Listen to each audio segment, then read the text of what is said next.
प्रिय विद्यार्थियों, YouTube channel में आपका स्वागत। मैं हूं Bhuraram, associate professor physics and office principal, government college Abu road.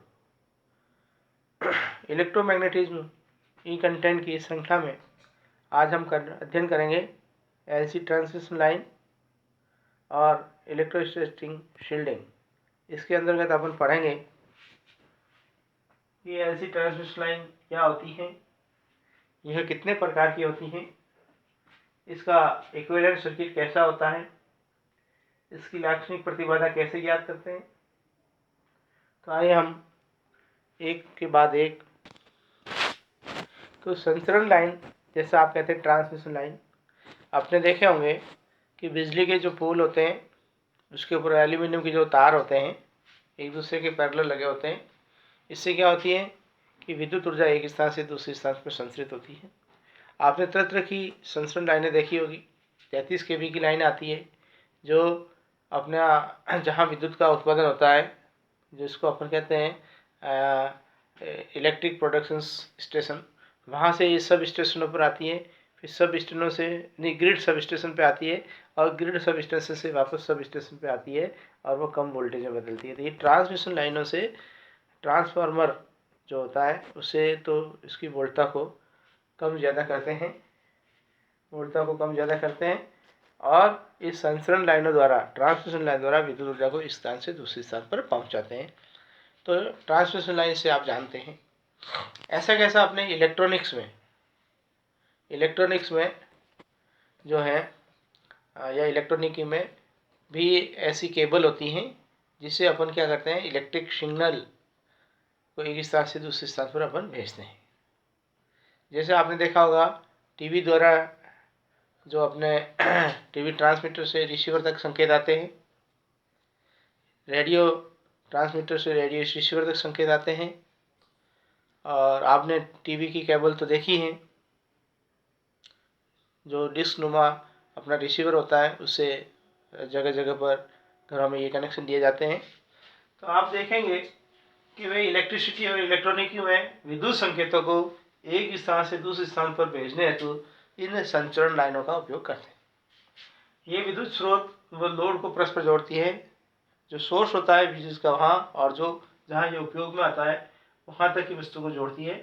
विद्युत उत्पादन स्टेशन से सब स्टेशन तक, ट्रांसमिशन से एंटीना तक या टीवी एंटीना से रिसीवर तक इन्हीं संचरण लाइनों का उपयोग किया जाता है। आपने देखा होगा बहुत पहले समय घरों में टीवी भी ये डिश नहीं आई थी, उससे पहले डिश नहीं आई, उससे पहले ऐसे लंबे लंबे एंटीना लगे होते हैं। सन 1994, 95, 96 उस समय की बात है। यहाँ अपने शहर में भी काफ़ी बड़े बड़े एंटीना लगे हुए थे। अब ये दो प्रकार की केबल वायर होती है ऐसी, parallel wire, balance wire. Parallel wire या parallel balance wire transmission line,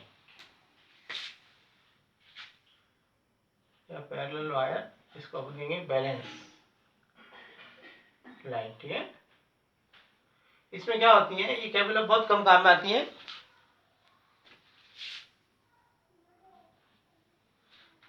ये क्या होती है, एक ऐसी प्लास्टिक की पैरेलल ऐसे रेक्टेंगुलर शेप में होती है। इसके एक किनारे पर एक तार और दूसरे किनारे पर दो तार होता है, और बीच में से क्या होता है, वो इंसुलेटिंग परत के रूप में वो सेपरेट रहते हैं। जहाँ एंटीना लगे हुए थे पहले, उस समय एंटीना से टीवी को जोड़ने के लिए ऐसी लाइनों का उपयोग देखते हैं। तो इसमें क्या होता है कि ऐसी पतली आयताकार होती है, जिसके एक सिरे पर तो क्या होता है, तार होता है, दूसरे सिरे पर दूसरा तार होता है, बीच में ये इंसुलेटिंग मटेरियल होता है। तो दो समांतर चालक तारों का उपयोग करते हैं जो परस्पर दूर रहते हैं, इनके बीच में कोई संपर्क नहीं होता है।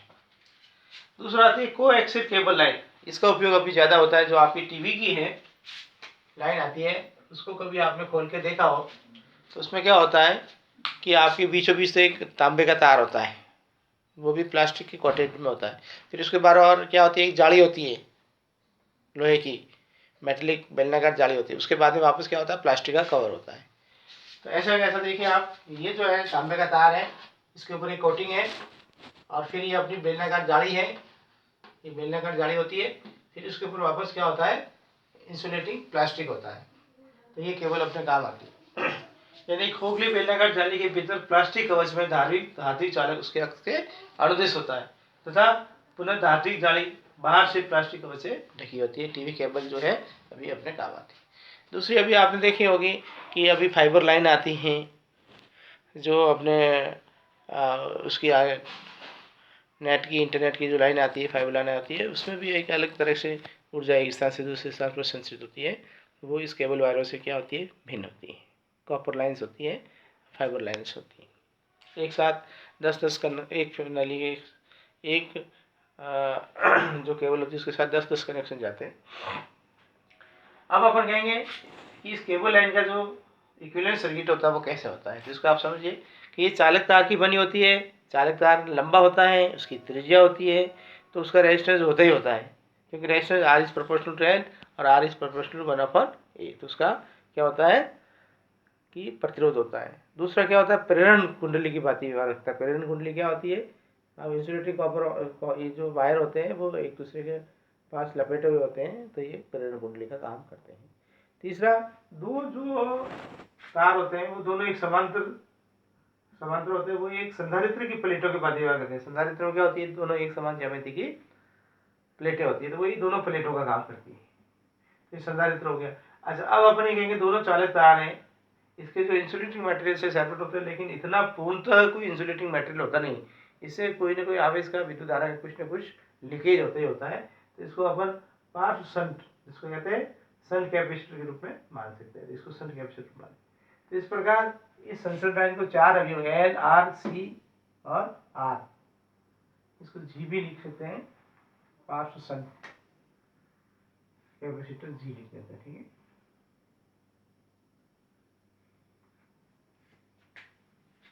एक शंट कैपेसिटर G की बात ही मानते हैं।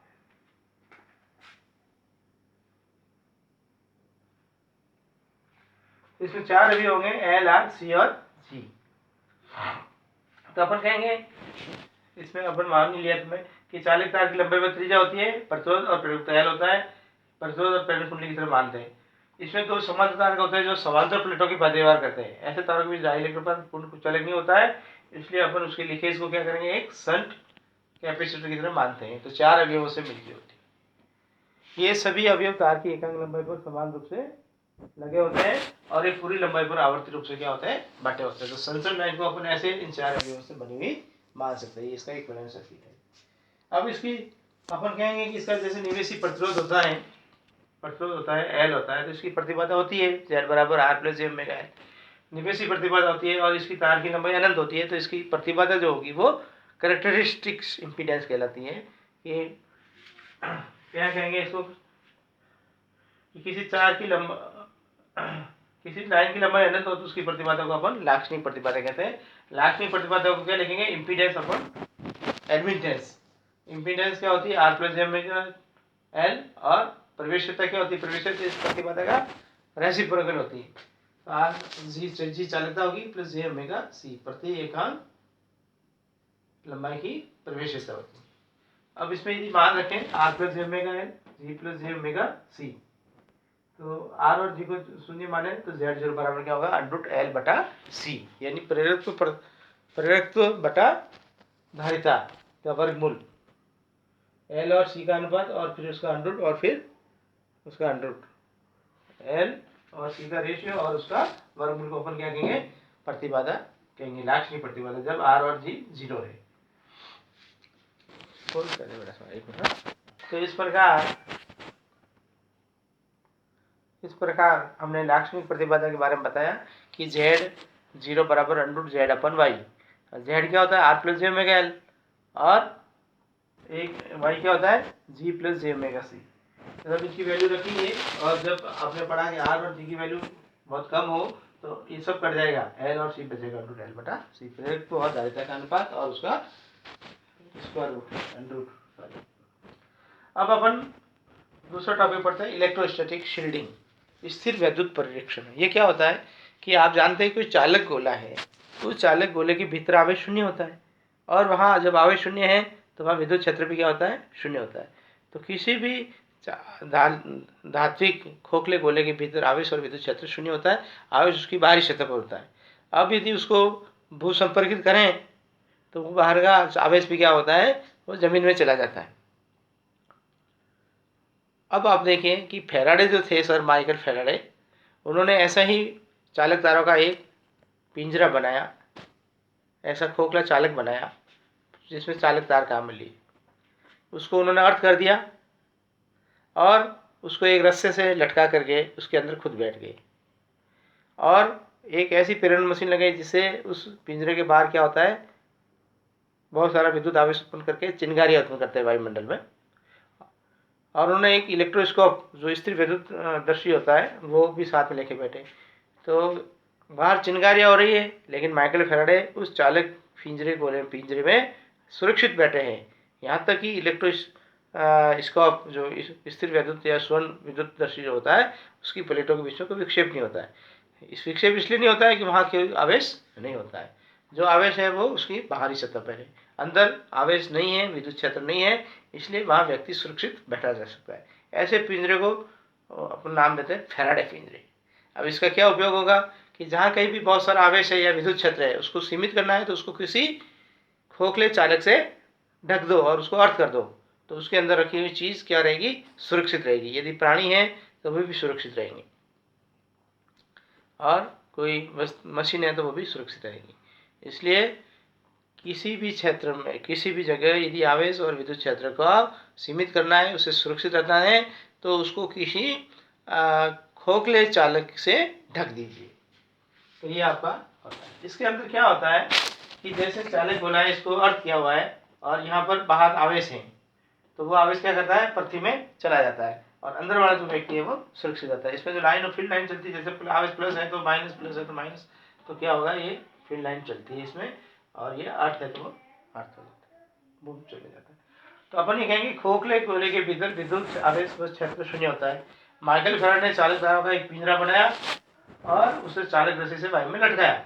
उस पिंजरे में स्वयं एक विद्युत रस्सी लेकर के बैठ गए और पिंजरे को किसी प्रेरणी मशीन द्वारा आवेशित कर वायु में चिंगारियां उत्पन्न की, स्पार्किंग उत्पन्न की। वे पिंजरे में सुरक्षित बैठ रहे, एवं स्वर्ण पत्ती की पत्तियां भी अविक्षिप्त रही, वहां अंदर कोई विद्युत क्षेत्र नहीं था। अतः प्रबल विद्युत क्षेत्र से सुरक्षित रखने हेतु व्यक्ति या उपकरण को भू संपर्कित खोखले कोने से ढकना होगा। खोखले चालक खोल को फैराडे पिंजरा कहते हैं और इसका उपयोग विद्युत क्षेत्र को सीमित करने हेतु किया जाता है। तो कहीं स्थान पर आवेश है तो उससे या उसके अंदर विद्युत ध्रुव है, उसको उसके प्रभाव को भी अपन को कम करना है, विद्युत क्षेत्र को कम करना है, तो उसको किसी चालक खोखले खोले से ढक दीजिए। और ये पिंजरे को अपन कहते हैं चालक पिंजरा, फैराडे पिंजरा कहते हैं। इसका उपयोग बहुत बड़े बड़े उद्योगों में, जहाँ कहीं भी ये चिंगारियाँ उत्पन्न होती है या इसकी स्पार्किंग रोकना होता है, तो उसको क्या करते हैं, प्रबल इस खोखले चालक गोले से उसको ढक देते हैं। आपने कभी देखा होगा कि बरसात के दिनों में जो भेड़ पाले पशु है वगैरह, जो आकाश से बिजली गिरती है तो मर जाते हैं, और जो पेड़ के नीचे भाग जाते हैं वो ज़्यादा मरते हैं। तो उससे यार बचने का एक ही तरीका है कि उसको जहाँ कहीं भी आपको खड्डा दिखे ज़मीन पर लेट जाना चाहिए, ताकि क्या होता है वो कि उसका इफेक्ट कम होता है और जो आवेश होता है वो पृथ्वी में चला जाता है, तो व्यक्ति सुरक्षित रह जाता है। इसी प्रकार आपने देखा होगा कि बड़े बड़े बिल्डिंगों के ऊपर क्या होता है, लाइट कंडक्टिंग होती है, कि जब आवेश होता है तो प्रेरण द्वारा वहाँ पर आवेश प्रेरित होगा, और वहाँ का कनेक्शन तार द्वारा क्या होता है, ज़मीन के अंदर। उसका अर्थ क्या होता है, इसमें चालक तांबे की प्लेट लगी होती है और अंदर चारकोल हार्डकोल दबा करके उसको किया जाता है, ताकि वो चार्ज क्या करता है, ज़मीन में चला जाता है और बिल्डिंग को नुकसान नहीं करता है। तो अब आगे और अपन विस्तार से अध्ययन करेंगे। आपका धन्यवाद।